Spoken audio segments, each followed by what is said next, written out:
Tudo bom?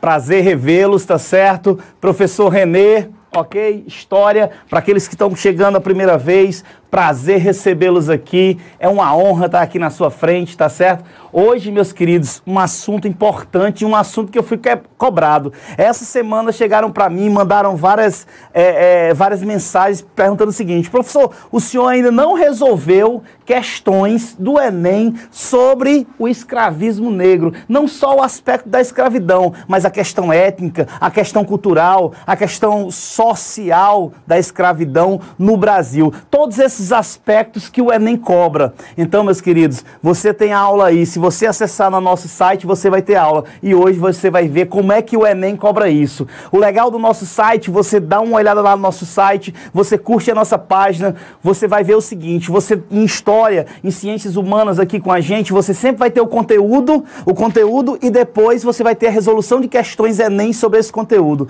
E não se iluda não, viu? Olha para mim, cataloguei quais são os assuntos que realmente caem no Enem desde 98 até hoje, dando ênfase mais de 2010 para 2015, tá certo? E olha, isso que a gente já viu, era Vargas, a questão da escravidão negra, a questão da escravidão indígena, a questão das matrizes negra e a matriz índia aqui no Brasil, a questão social, a questão econômica, a questão cultural, nesse sentido, nesse aspecto, é o que o Enem cobra. E hoje vocês vão ver, semana passada nós vimos toda a questão indígena. Hoje a gente vai ver a matriz negra, tá certo? Como é que isso é cobrado no Enem. E vou te dizer, meus queridos, o Enem cobra muito. Em cada vestibular, em cada prova, você vai ter 3 a 4 questões sobre esse assunto. É muito interessante você saber analisar as questões nesse sentido. Você ter um norte, sabe? Você não ir para aquela prova, para aquele teste, sem você realmente saber como é que o Enem cobra isso. E nós estamos aqui para isso. Queria, antes de começar, mandar aquele abraço, tá certo? Fui parado nos corredores das escolas, nos cursinhos onde eu dou aula, enfim, os amigos que, sabe, dão aquele tapinha nas costas e dizem: me manda aquele abraço ao vivo na sexta-feira. E aí, pessoal, é isso que eu vou mandar para vocês. Obrigado pela audiência, obrigado mesmo.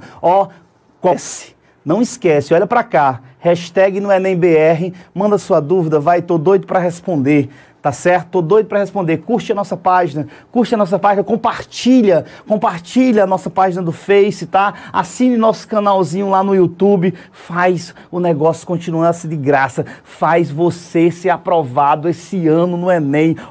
É o seu ano, é a sua chance, é a sua vez e eu tô aqui para te ajudar, beleza? Beleza? Não se assusta não, vamos lá, vamos começar, vamos ver comigo todos esses aspectos da escravidão negra no Brasil, desde quando chegou aqui até a sua libertação em 1888, beleza? Voz, não esquece, dúvidas, a Voz vai lá e me para e vai dizer: tem dúvidas sim, pelo Face, pelo YouTube, hashtag no EnemBR, por favor, vamos lá. Primeira questão na tela, primeira questãozinha, Enem 2014, bote aí, Voz, primeira questão, vamos dar uma analisada, é uma charge, tá certo? É uma charge, Enem adora isso, Enem adora imagem, e a charge, veja, vamos dar uma olhada. Você tá vendo aí um soldado, e embaixo tem: de volta do Paraguai. Ele está com a mão na cabeça, ele está preocupado. Lá ao fundo tem outro negro, sem farda, teoricamente um escravo, no tronco, sendo chibateado. Ele olha para essa imagem, esse negro sendo chibateado, e ele bota a mão na cabeça se preocupando. O que é que diz embaixo na charge? Interessante você ler. Cheio de glória, coberto de louros, depois de ter derramado seu sangue em defesa da pátria e libertado um povo da escravidão, o voluntário volta ao seu país natal para ver sua mãe amarrada a um tronco horrível de realidade. Tá certo? Então aí é uma chargezinha do Ângelo Agostini, A Vida Fluminense, ano 3, número 128, 11 de junho de 1870. Essa charge foi organizada no livro Lemos, organizado em História do Brasil através da caricatura, 1840 a 2001. Rio de Janeiro, Letras e Expressões, 2001, adaptado. Então veja o seguinte: O Enem te deu a charge, te deu o que tem escrito embaixo da charge, tá certo? É uma charge, ele diz aí, na época da Guerra do Paraguai, e aí vocês têm que lembrar isso, e o que o negro estava fazendo na Guerra do Paraguai. Aí eu quero que você venha para cá, tá certo? Eu quero que você venha para mim, você venha para o quadro para entender o que foi essa Guerra do Paraguai. E o que o negro tem a ver com essa Guerra do Paraguai, tá certo? Quando nós estivermos vendo segundo reinado, tá certo? Porque essa guerra vai acontecer no segundo reinado da história do Brasil. Professor, que período é esse? Período do Império Brasileiro. O Império Brasileiro que vai, desde quando vamos dizer assim, proclamada a nossa independência, você vai ter, olha que coisa interessante, relembrando bem rápido, você tem o dia 7 de setembro, por isso que ontem foi, no dia 7 foi feriado de 1822. Até esse período, pessoal, presta bem atenção, o Brasil não era um país. De 1500 até 1822 você tinha uma colônia, o Brasil era uma colônia e pertencia a Portugal. A partir do dia 7 de setembro de 1822, o Brasil se torna um país independente. Agora tem que fazer suas leis, tem que ter seu exército e tudo mais. Então é o chamado império. Agora olha que coisa esquisita, enquanto quase todos os países, todas as colônias da América se libertaram das suas metrópoles europeias, que se tornaram repúblicas presidencialistas, o Brasil foi um dos únicos a ter rei, tá certo? O Brasil vai ter império, e esse império é dividido em 3 partes. Você vai ter o primeiro reinado vai ser o governo de Dom Pedro I. Você vai ter um período regencial no meio, a tal da regência, tá certo? Você vai ter a regência no meio, e depois você vai ter o tal do segundo reinado. É nesse segundo reinado que vai acontecer a Guerra do Paraguai. Professor, onde é que está o escravo nisso tudo? Meu querido, o escravo está daqui até o final do segundo reinado. Porque o segundo reinado termina quando começa a República, ou seja, 1889. E o fim da escravidão, preste atenção na data, 1888, ou seja, um ano antes. Professor, eu preciso saber dessas datas? Não, você só precisa se situar no tempo. O que eu estou querendo te mostrar é que a libertação dos escravos, como é um ano antes, tem tudo a ver com a proclamação da República Brasileira. Em outra aula a gente vai abordar isso com muito carinho e muita minúcia. Ok? Professor, me diz uma coisa. No Brasil, o primeiro reinado, Dom Pedro I, ele manda durante 9 anos no Brasil. 9 anos Dom Pedro I manda. E aí ele pede para sair. Ele pede para sair. Veja esse pequeno resumo de império. Ele pede para sair, tá certo? Grandes coisas acontecem, interesses políticos, interesses econômicos, e ele, vamos dizer assim, abdica ao trono brasileiro. Quando ele abdica ao trono brasileiro, o seu filho tem apenas 5 anos, Dom Pedro II, e ele não pode assumir. Por isso que há outro período de 9 anos, tá certo? Onde regentes, ou seja, políticos brasileiros vão ter que comandar o Brasil até Dom Pedro o segundo completar 18 anos. Então veja, alguém me pergunta, professor, mas perguntando assim, eu não entendo muito de história, mas matemática, o menino estava com 5 anos. A regência foi 9 anos. Ele 9, 5, 14.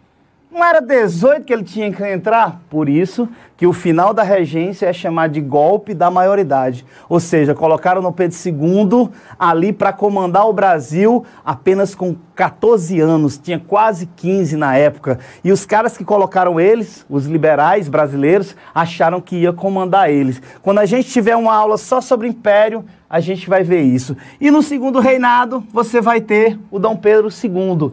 E aí você vai ter a escravidão passando por todo esse período. E o que tem a ver a Guerra do Paraguai? O que foi essa Guerra do Paraguai, pessoal? Olha só, vocês que gostam de guerra, Segunda Guerra, Primeira Guerra, entendem uma coisa.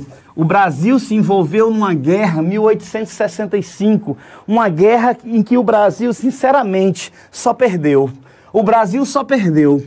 Alguns historiadores dizem que o Paraguai era o país aqui da América do Sul que não... Era um país que tinha um ditador, tá? Um rapaz chamado Solano Lopes. Alguns diziam que era um louco, um conquistador. Outros diziam que era um estadista. Mas a verdade é o seguinte, por que que vai acontecer essa guerra. E nessa guerra, meus queridos, o Brasil vai se juntar, não vai ser sozinho não. O Brasil vai se juntar com a Argentina, tá certo? O Brasil vai se juntar com o Uruguai, é a chamada Tríplice Aliança. Contra quem? Paraguai. Professor, 3 países contra 1. Ei, mas o Paraguai era bem estruturado. Militarmente, o Paraguai era bem estruturado, tá certo? O Brasil, infelizmente, nessa época, não tinha um exército estruturado. E daí vai ser um problema para o Império. Qual o problema? O Brasil entra nessa guerra com exércitos sem estrutura e sai dessa guerra vitorioso com um exército bem estruturado. Agora, eu vou te dizer uma coisa. Dom Pedro II gasta muito dinheiro nessa guerra. E o Brasil também sai muito, mas muito mais endividado do que quando entrou nela. E o que eles ganharam com isso? Sinceramente, nada. Talvez um sentimento de vingança de Dom Pedro II. Alguns historiadores vão falar que... Qual foi o motivo da guerra mesmo? Solano Lopes, esse cara do Paraguai, esse presidente do Paraguai, esse ditador paraguaio vai invadir território brasileiro. Vai invadir lá pelo Mato Grosso, tá certo? Depois invade o sul do país, porque o Paraguai não tem saída para o mar e eles querem aquela região que vai dar acesso ao Paraguai ter uma saída pelo mar, tá certo? Então veja o que vai acontecer. Alguns historiadores ainda falam que essa guerra foi um interesse muito grande, principalmente da Inglaterra. Quem estava por trás disso seria a Inglaterra, que queria desestruturar um dos únicos países que se dizia estruturado naquela época, vamos dizer, em termos de economia. Outros historiadores vão divergir com essa opinião, não vão concordar. Vão dizer que o Paraguai não tinha essa estrutura industrial que as pessoas dizem que a Inglaterra queria desmantelar. Por quê, professor? Porque é o seguinte, a Inglaterra, segundo alguns historiadores, achavam que o Paraguai era um mau exemplo, ou seja, uma economia organizada em que os outros países da América do Sul poderiam seguir. E esses outros países da América do Sul, inclusive o Brasil, deviam demais à Inglaterra, tá certo? Deviam demais. Então, o que vai acontecer? Vai acontecer uma guerra. Vai acontecer uma guerra entre essa tríplice aliança, ou seja, Brasil, Argentina e Uruguai, contra o Paraguai. Não posso deixar de não dizer, o Brasil foi muito cruel com o Paraguai, foi muito cruel em relação à questão de mortes, foi uma guerra violentíssima, cara, foi uma guerra muito violenta, onde o Brasil vai dizimar a população paraguaia. Tudo bem que o Paraguai teve seus excessos, treinou crianças no final da guerra para tentar barrar os soldados brasileiros, mas houve massacres e mais massacre dentro dessas batalhas que ocorreram no Paraguai.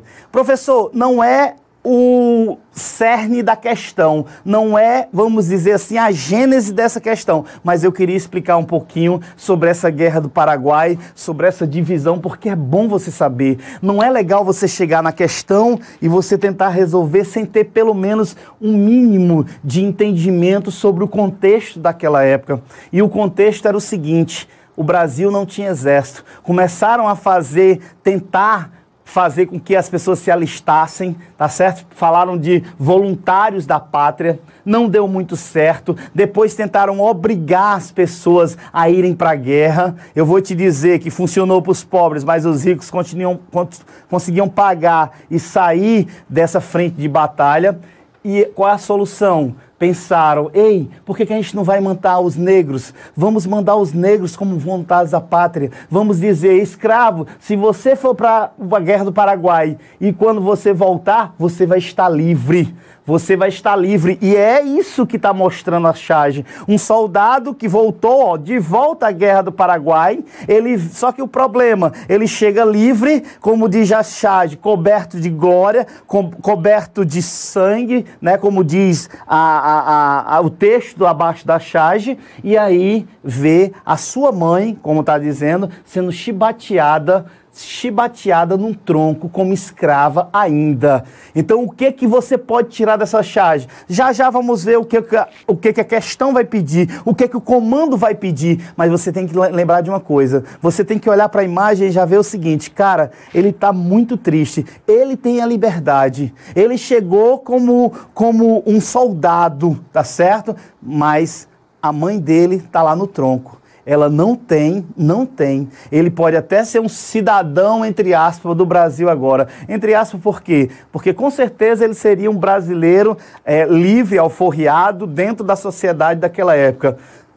Mas com certeza o preconceito, e vocês sabem disso, até hoje isso é uma coisa muito grande, imagine naquela época. Então cuidado. Uma das coisas que você pode tirar também é que dentro da Guerra do Paraguai vai surgir um sentimento abolicionista. Vou te explicar por quê. Preste atenção. Você tem, teoricamente, o negro que você não considera, chegando para lutar do seu lado, vendo como voluntário da pátria. Você olha para ele e você sinceramente diz, caracas, botaram isso para trabalhar, para lutar comigo, do meu lado. Ele desconsidera, lembra? Muitos desconsideravam o negro até como ser humano, esse escravo. Então, de repente, num calor de uma guerra, você não tem cor, você não tem raça, é quem é do teu lado, ou seja, quem é seu exército e quem é contra você. Então, tá lá o teu inimigo vai te matar, de repente, aquele negro, aquele escravo que está no teu exército, mata o cara e salva a sua vida. Ele já tem que olhar para aquele cara que salvou a vida dele com olhos diferentes. E à noite, quando eles sentam nas fogueiras lá para conversar, de repente eles se aproximam mais desse negro, até porque esse negro salvou o cara. E aí ele começa a conversar e na conversa ele percebe que esse cara não é nenhum cachorro, não é nenhum animal, esse cara é um ser humano. Qual é a diferença? Cor da pele. E aí aquela coisa daquele sentimento abolicionista que a gente vai ver depois da Guerra do Paraguai, que vai aumentar muito, vai surgir na sociedade brasileira, já existia, mas vai aumentar muito, porque esse sentimento abolicionista vai sair dessa guerra do Paraguai fortalecido, assim como o exército brasileiro vai sair fortalecido. Final da Guerra do Paraguai, o Brasil venceu, dizimou quase toda a população de homens, tá certo, do Paraguai. Dizem que só restou no Paraguai mulheres, velhos e crianças. Por isso que o Paraguai até hoje tenta se recuperar daquilo que o Brasil fez com essa pátria, tá certo? Então, se você for um estudante paraguaio, com certeza o sentimento nesse momento em relação ao Brasil é um sentimento imperialista. Ou seja, eles vão dizer, o Brasil foi imperialista, o Brasil, amando de sei lá quem ou sozinho, mas foi uma pátria que dizimou outra, tá certo? Então lembra, vamos ver o comando da questão. Próximo slide, vamos ver o que a questão pede. Olha só, voz, coloca aí. Na charge, identifica-se uma contradição. Olha aí a contradição que eu falei para vocês. No retorno de parte dos voluntários da pátria que lutaram na Guerra do Paraguai, de 1864 a 1870. Olha aí quanto tempo levou a Guerra do Paraguai. Só um detalhe, acharam que iam para essa guerra e ia durar meses. Olha quantos anos essa guerra levou, tá certo? Então, o que é que evidencia, o que é evidenciado na charge? A pergunta do Enem vai fazer você analisar a imagem. Lembra, importantíssimo, análise de imagem, análise de texto, análise de gráfico, você tem que treinar isso em todas as matérias, em todas as ciências humanas, da natureza, enfim. O que vai evidenciar a charge que você está olhando? Essa está na cara. Eu olhei agora para A e já estou lendo. Negação da cidadania aos familiares cativos. Ou seja, você tem a cidadania, você tem a liberdade para o negro que foi lutar, mas toda a sua família sofre no tronco ainda como escravo.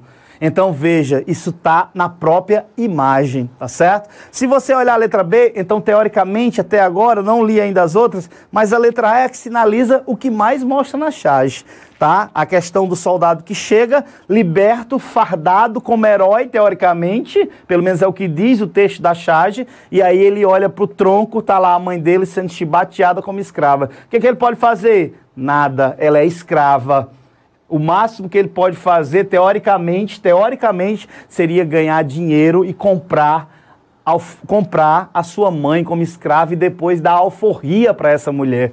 O que é alforria, professor? É exatamente a libertação. Você compra, vai no cartório, passa o documento e gera uma carta de alforria que esse negro, teoricamente, teria que andar com ela para toda vida que for abordado, né, ele mostrar que era um negro livre, tá certo? Um negro foro, como é chamado. Então vamos ver a letra B. Concessão, a charge mostra concessão de alforria aos militares escravos. A charge não mostra isso, não. A charge não mostra a questão da alforria. O texto ele pode dizer alguma coisa em relação a isso, né? O cara que foi e que voltou, mas nem diz nada em relação a ele estar livre ou não. Nós é que sabemos pelo que a gente já estudou. Mas quanto a charge, olha a imagem. Ele está lá em cima daquele alto, com a mão na cabeça, super triste, preocupado, como disse assim, eu estou aqui livre e minha mãe, meu irmão, minha família está lá no tronco recebendo chibatada, certo? C, perseguição do escravismo aos soldados, dos escravistas aos soldados negros. Meu querido, aí é análise de imagem. Você não percebe nada disso dentro da imagem que você olhou. D, punição dos feitores aos recrutados compulsoriamente. Punição dos feitores, ele está dizendo aqui que na charge tem, os feitores estão punindo aqueles que foram recrutados à força, compulsoriamente. Ou seja, não tem nada disso na charge. E você tem que analisar aí, no caso, charge e o texto que tem embaixo. Fique bem claro. Nesse caso, o Enem trabalha só com charge, mas também trabalha com charge e com o texto da charge abaixo. Letra E, suspensão das indenizações aos proprietários prejudicados. Ei, você vê isso na charge? Algum proprietário, a questão de dinheiro, a questão de indenização que não foi paga aos proprietários prejudicados? Ei, não tem nada a ver. É uma questão de análise de imagem. Análise de imagem, tá bom? Vem para mim agora. Lembra, olha para cá. Lembra de uma coisa. Preste atenção, preste atenção.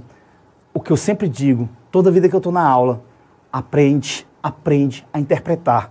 Não só uma imagem, aprende a interpretar um gráfico, faz estudo desse tipo até o Enem, tá? Pegue questões, leia, tenta entender, grifa, marca, bote ponto de interrogação onde você não entende, pergunte ao seu professor, qualquer coisa que você não entende, mande dúvidas pra gente, eu respondo sem problema nenhum. Agora, não deixe passar, não deixe passar, ó, pergunta, dúvida, qualquer coisa, hashtag no Enem BR.